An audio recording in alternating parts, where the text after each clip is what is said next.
Assalamualaikum warahmatullahi wabarakatuh.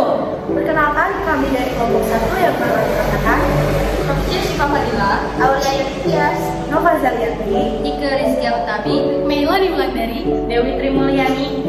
Di sini kami akan memberikan tanggapan, analisa profil bidang, serta kebutuhan bidang di Indonesia pada tautan video YouTube International Day of Midwife 2020. Keberadaan bidan di Indonesia sangatlah penting, apalagi dalam bidan tersebut kita bisa tahu tentang pelayanan kehamilan, ibu menyusui, ibu nifas, bayi melahirkan, dan masih banyak lagi.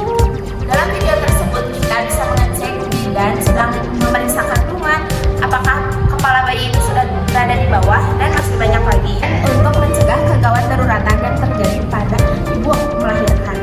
Bidan juga melakukan kunjungan ke rumah pasien untuk mengecek kesehatan ibu dan bayi. Selanjutnya ada analisa profil bidan. Pemeriksaan saat kehamilan. Pada saat kehamilan, bidan melakukan pemeriksaan seperti pengecekan fisik, pengecekan TB, BB, pengecekan laboratorium seperti HB darah dan urin, pengecekan denyut jantung bayi, pengecekan fungsi udus uteri, pengecekan lingkar perut, lingkar lengan, pengecekan usia hamil, dan tasiran lahir. Lalu selanjutnya ada pemeriksaan khusus, yaitu pemeriksaan yang dilakukan pada bagian kepala hingga kaki agar memeriksa jika ada kelainan pada saat kehamilan. Yang pertama ada pemeriksaan inspeksi, yaitu pemeriksaan bagian kepala, kaki, mulut, tangan, anus, abdomen, dan lainnya.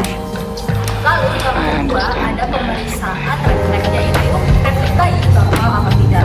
Lalu yang ketiga ada pemeriksaan antropometri, yaitu mengukur lingkar kepala, lingkar dada, dan lingkar lengan bagian atas.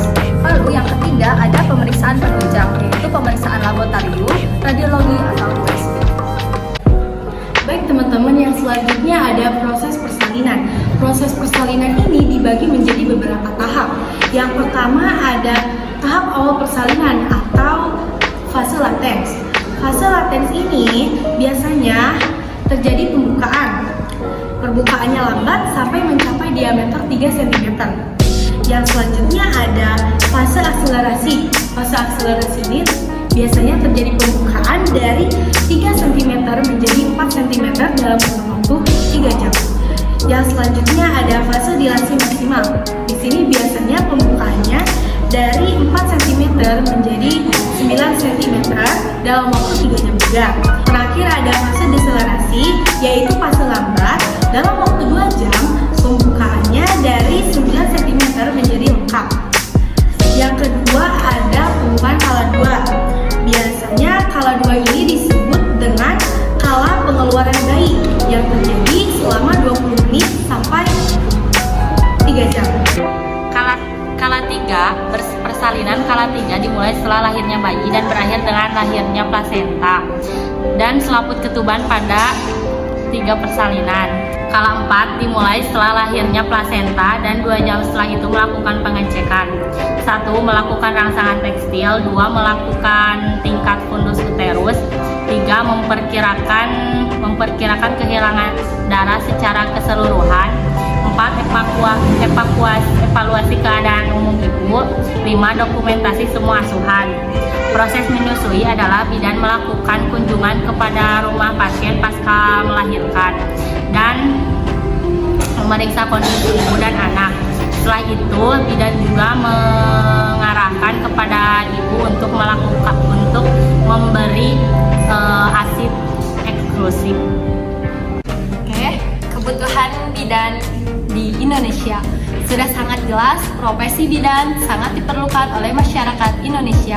Selain membantu persalinan, bidan juga merupakan garda terdepan bagi kesehatan ibu dan anak di Indonesia.